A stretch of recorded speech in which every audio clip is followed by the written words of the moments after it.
Thanks, Maura. That was a tremendous talk, and I want to emphasise the importance of binge eating disorder and eating disorders in relation to bariatric surgery. And that is that while we treat the control and we can treat the weight, we're not treating the psychopathology. And unfortunately, you know, we sometimes miss that, and our patients really suffer because of it. So it's not for weight, is it? It's what we can provide in psychological support and psychological well-being and mental health outcomes. It's a really important area, so refer your patients. Okay, so I'm going to talk about strategies for use of pharmacotherapy after bariatric surgery, and I have the same conflicts as before, and that was a nice place. We had an obesity meeting in Sicily. Okay, lifestyle interventions for managing and preventing chronic disease. We all accept that they come first and they're a persistent part. But in fact, in cardiovascular disease, we use a whole range of things to get better health outcomes. In type 2 diabetes, we'd be sued if we didn't provide appropriate care for glycemia and prevention, the lipids and hypertension, etc. Dyslipidemia, we have tremendous things to treat that, but lifestyle stays number one. But when it comes to obesity, when it comes to the end organ damage and complications of obesity, we do very little. And in fact, we depend on lifestyle. Lifestyle's fantastic, but it doesn't do a lot for weight loss. So it doesn't make any sense that our inertia, therapeutic inertia, sits with obesity, but not with those other conditions. It's treated differently. When it comes to the outcomes of your surgery, you have an incredible variety. You saw those curves yesterday, the variety of outcomes with all of our bariatric procedures are well known. And if you actually look there at the weight achieved over time, the plateau over time, you'll see the 95% confidence intervals. And I want you to take those confidence intervals in, because when you're in those 95% confidence intervals, you have a normal result from the surgery that you're providing. It's not an abnormal result. And if you look at the numbers not achieving, say, 20% weight loss, there they are. Not exceeding 15% weight loss, there they are. So it's very important that when we're thinking about assisting people with weight and supporting them after surgery, that we give them realistic ideas as to what to expect. Normal results, and look at the numbers that would be not achieving 10%. And remember, I've put down the bottom there, the number that would achieve and maintain 10% weight loss or 20% weight loss with lifestyle interventions, 2%. Liraglutide and lifestyle interventions, 5%. And the ability for non-surgical treatments is incredibly low. But very important, quality diet and exercise are key health measures. They just aren't very successful at weight loss. And when we come to bariatric surgery, we have that slide that I think everyone sort of looks at that slide and says, oh, they're putting on weight. That slide from the Swedish obese subject study is fantastic. You only need one slide for showing the incredible effect it has compared to the controls. Look at that little dip of the controls right back there, and then the rise in weight, and then the fall off as these people get into their 60s and 70s, 20 years down the track. Our brain controls our temperature, our oxygen saturation, our blood pressure. We're learning more about blood glucose. It controls our fuel stores. It's not surprising that we regulate. And I love this slide from Carl LaRue's group. This is the eating patterns of someone. You know, this is having a meal, and this is your meal size in a lean person. An obese person is that. There's no doubt about that. Except they often never get that satiety where they stop. So the top of that curve is often not there at all, and they are always ready to eat. And of course, our medical therapies and surgical therapies need to do that. They almost all work by suppression of intake very nicely. We also must understand that modest weight loss has an incredible beneficial effect on a whole lot of health outcomes. Most of the bang for the bucks in preventing diabetes is in the first 5% of weight loss. And I've heard already today people putting down 6% weight loss, 7% weight loss. That extra percentage on top of what you're getting with surgery, when it's a poorer result, is very valuable indeed. But remember the values of modest weight loss. 5 to 10% is good. Anything more than 10% probably producing most of the benefit we see. Now, when we look at effects, when we lose weight, now one of the aspects of weight loss is that people can do it. We've got all sorts of ways of losing it.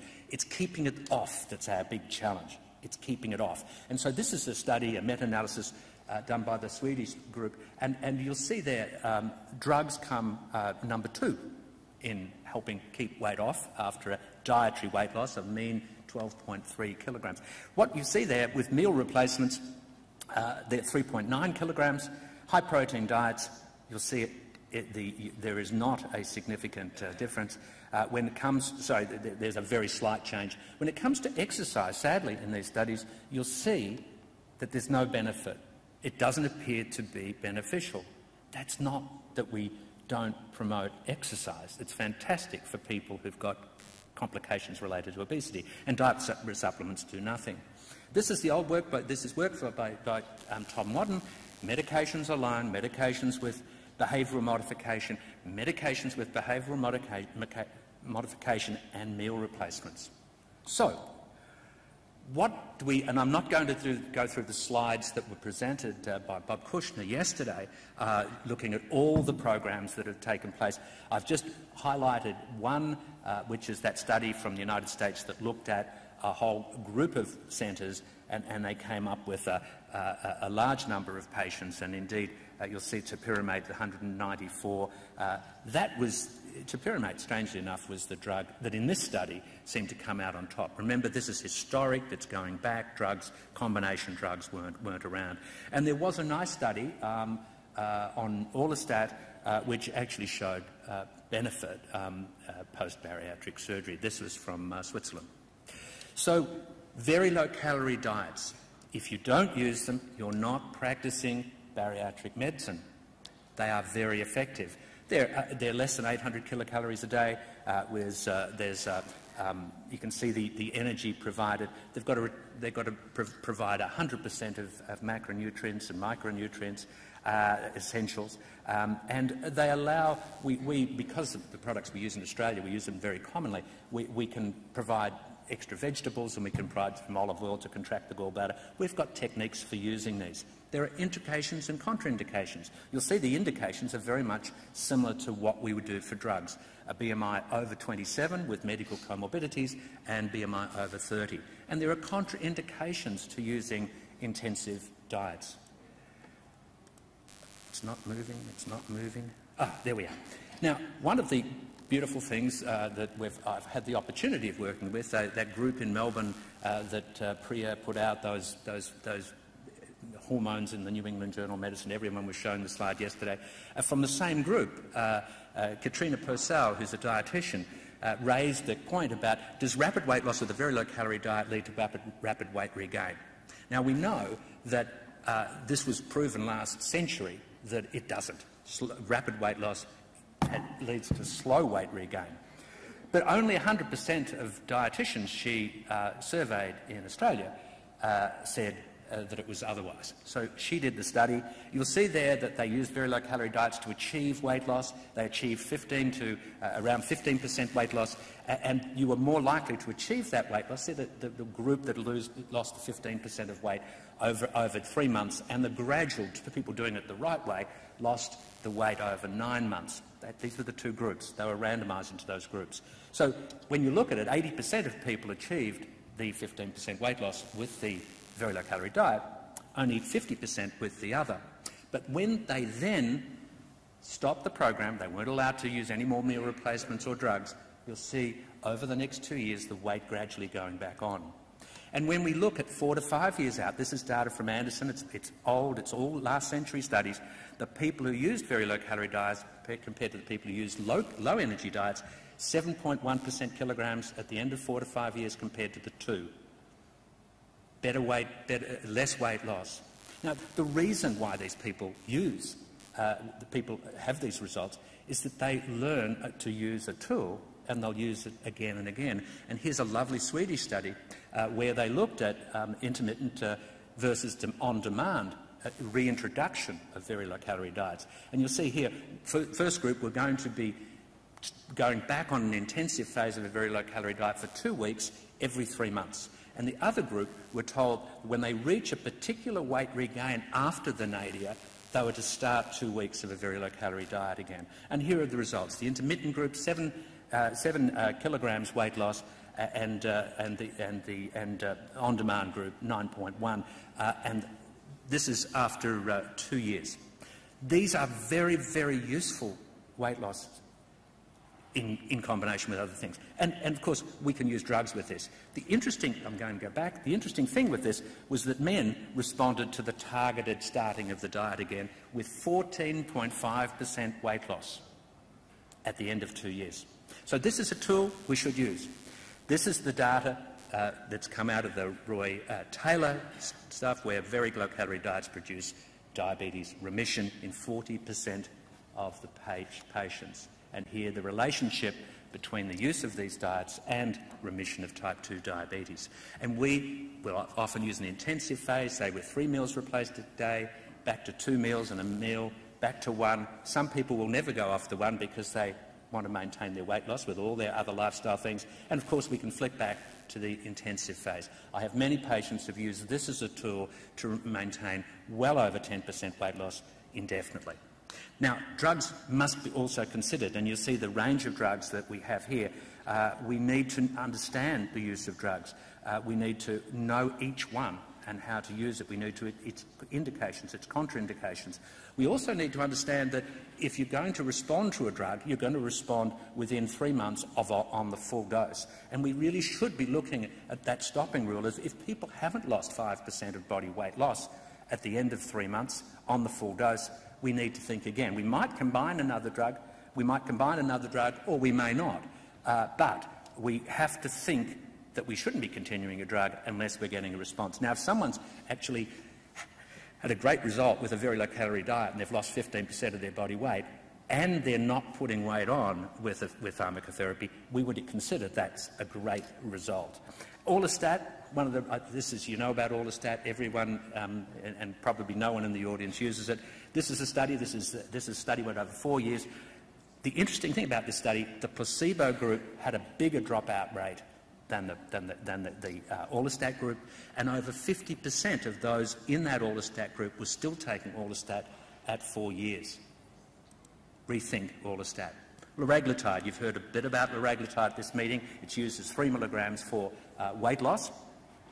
You'll see that in the obesity pre-diabetes study, and the weight loss was the same in obesity and pre-diabetes, 8% weight loss. What does that say about prevention of diabetes? Very powerful indeed if you're getting that 8% weight loss. And of course, it has an incretin effect that has even a greater effect on preventing diabetes. Type 2 diabetes population, 6%. It's always more difficult to get weight off people who are insulin-resistant and who had type 2 diabetes. And you'll see sleep apnea, 5.7%. Topiramate was approved for seizures in Australia back in 1996. It was for migraine prevention in 2004. It's a generic drug. It's certainly off-label for obesity. Do we use it? Yes, because it's one of the most effective drugs. We start very low dose and never go over the 100 milligrams we use. We're very happy to use up to 100 milligrams, and exactly the same dose that's in Qsymia, or very close to the same dose that's in Qsymia in the United States. These are the RCTs with topiramate. There is weight loss with this drug. You can see it's one of our best by itself. You'll see it produces more than 5% by itself. And of course, in combination with phentermine, which we skipped the slide earlier on, but phentermine, which I understand you do have available here in Israel, we get a combined effect, and you'll see that 11%. 11 kilograms weight loss. And that often comes down to 11% weight loss because the average person in our studies is usually around 100 kilograms with men and women. So where do you use medications? If you cannot provide a behavioural program, outsource it. Find someone who can provide. You cannot just prescribe a drug. It's there to support weight loss and weight maintenance. And it doesn't matter how you've got the weight off in the before, whether it's bariatric surgery, whether it's very low-calorie diets, whether it's when you take a balloon out. No one should take a balloon out and not provide any follow-up. The action plan should be short-term, long-term. With the drugs, we start in a low dose and we gradually increase them. And remember the stopping rule. There's multiple targets for drugs in the future. You can see, you can't see them but there's lots of them. And they've got many, many targets, organs down there to look at. This is the data from semaglutide, the phase 2 study, and we were involved with this in Australia, and boy, did those patients act like bariatric surgical patients. Most of them were having treatment. You can see there's only one control group. Some had liraglutide and there was various doses. But if you look at the highest level there, that's the most impressive weight loss we've ever seen with a drug. And so I'm waiting for the obesity studies to come out. So when you've got a person who's had a poorer result with your surgery, don't think surgery. Think adding other things, such as meal replacements and drugs. They're there, and if you don't use them, there's a problem. If they've lost less than 10% body weight and you've used medical therapy and got them to 25% body weight, you're doing very well. So think about that. And when we move down the list, remember that everyone who achieves 20% or 15 to 20%, most of those are in the range, normal range for outcomes for your surgical procedures. We might then add a drug, but certainly they don't need revision. So when we look at the uptake of bariatric surgery, less than 1% around the world, most countries is way less than that. Meal replacements, less than 5%, and I'd say in a country like this it might be near zero. In the United States it's very low. And when we look at pharmacotherapy, less than 2% of those who are eligible get it, and most are on short-term treatment. Imagine having short-term treatment for a chronic disease. So why is this happening? Stigma, blame, discrimination. We're not treating people with obesity. If your practice doesn't have bariatric surgery, if it doesn't have meal replacement, it doesn't use drugs, then you're not really providing the range of therapy that any bariatric practice should. And of course the lifestyle sits there as a fundamental behind it. So have a rethink if you're not doing it. What's your program missing? Why are you missing that program? And are you part of a systematic bias, stigmatisation and discrimination against obesity? And please come to this meeting, because a major focus of this meeting next year is going to be why people don't take up obesity treatments. And I think you've seen me suggesting that stigma, bias, discrimination is a very major reason, and we're having a whole session, a whole separate conference on that at that meeting next year. So come along and hear about it and get involved. Thank you.